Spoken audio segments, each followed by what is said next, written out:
हाय दोस्तों, आप सब कैसे हैं।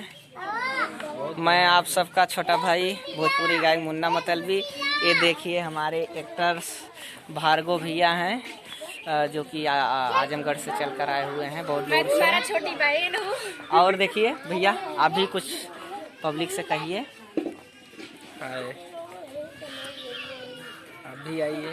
ये देखिए हमारे बड़े भैया अनिकेत अकेला जी, लेकिन हैं दुकेले, क्योंकि हम दोनों लोग अक्सर कई दिनों से शूट पे कई महीने से साथ में हम लोग तो लिखते हैं, लेकिन अनिकेत अकेला।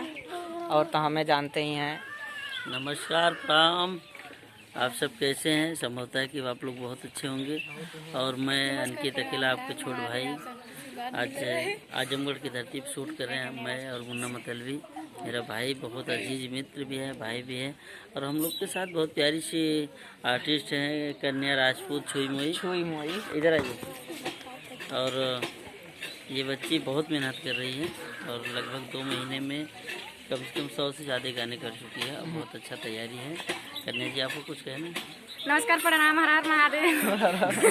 एक साथ इतना जल्दी और हम धीरा बोले थे। तो मैं कन्या राजपुर महाराजन से आई हूँ। जौनपुर में शूटिंग गई, आजमगढ़ है ना। आजमगढ़ इनको पता ही नहीं है, देखो कि जौनपुर है आजमगढ़। कन्या जी का बहुत प्यारा सा सॉन्ग है। और इनका एक शॉर्ट चैनल भी है। चैनल का नाम क्या है? कन्या राजपूत ऑफिशियल पे आप लोग जाइएगा, देखिएगा और अपना प्यार दुलार आशीर्वाद दीजिएगा। धन्यवाद। और ये वीडियो जिस चैनल पे जा रहा है, मुन्ना मतलबी लाइव वीडियो पे, आप सब उस चैनल को ढेर सारा प्यार दुलार आशीर्वाद दीजिए। और ऐसे ही आप सब प्यार बनाए, सब्सक्राइब करिए, शेयर करिए और ढेर सारा प्यार दुलार आशीर्वाद दीजिए। मिलते हैं फिर अगले वीडियो में। धन्यवाद।